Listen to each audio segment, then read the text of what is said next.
I'm reading Genesis 23 for the second time. This is the first time I've actually read the Bible. I'm Mountainsmith, and these are just honest thoughts and reactions of whatever I read. So I'm going to get right into it. The last chapter I read was Genesis 22, and Abraham's faith was tested.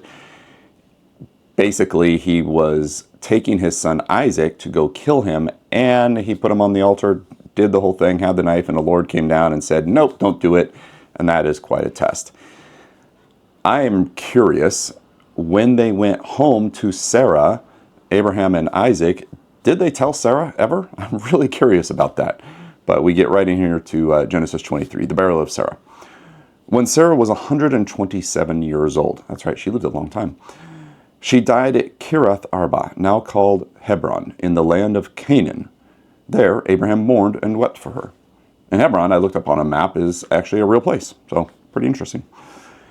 Then, leaving her body, he said to the Hittite elders, "Here I am, a stranger and a foreigner among you. Please sell me a piece of land so I can give my wife a proper burial."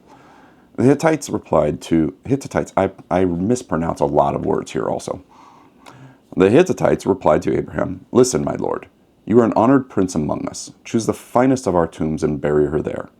No one here will refuse to help you in this way." Then Abraham bowed low before the Hittites and said, see, this is kind of a funny thing here. They're saying, "Listen, my lord, you're an honored prince among us." And Abraham, in my opinion, it says, then Abraham bowed low before the Hittites. So he is just being very humble and still just giving a lot of respect to these people. And that's, I guess, really speaks to the character of who Abraham really is, even as his wife has just died.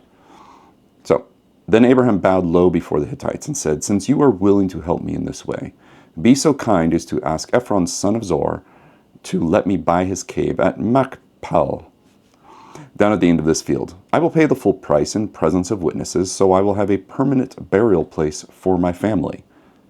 Ephron was sitting there among the others, and he answered Abraham as the others listened, speaking publicly before all the Hittite elders of the town. "No, my lord," he said to Abraham. "Please listen to me. I will give you the field and the cave.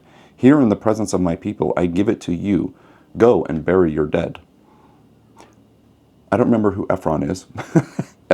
Ephron, I'm guessing it's Ephron. Abraham again bowed low before the citizens of the land, and he replied to Ephron as everyone listened, "No, listen to me. I will buy it from you. Let me pay the full price for the field so I can bury my dead there." Why are they going back and forth? Abraham really wants to buy it. Ephron is like, just go ahead and take it. Like, look, I'm giving it to you so you can bury your dead. Why are we going back and forth? Ephron then answered Abraham, "My lord, please listen to me. The land is worth 400 pieces of silver, but what is it that between friends? Go ahead and bury your dead." Again, we're going back and forth here. Just either take the land or not. So Abraham agreed to Ephron's price and paid the amount he had suggested, 400 pieces of silver, weighted accordingly in market standard. The Hittite elders witnessed the transaction. Why is it so specific about this whole transaction thing here? I mean, Ephron and Abraham going back and forth. We have it's such a small chapter that almost half of this is just about this transaction. So Abraham bought the plot of land belonging to Ephron at Machpelah, I don't know how to say that, near Mamre. This included the field itself, the cave it was in, and all the surrounding trees. It was transferred to Abraham as his permanent possession in the presence of the Hittite elders at the city gate. Then Abraham buried his wife Sarah there in Canaan, in the cave of Machpelah. There, Mamre, also called Hebron. So the field and the cave were transferred from the Hittites to Abraham for use as a permanent burial site.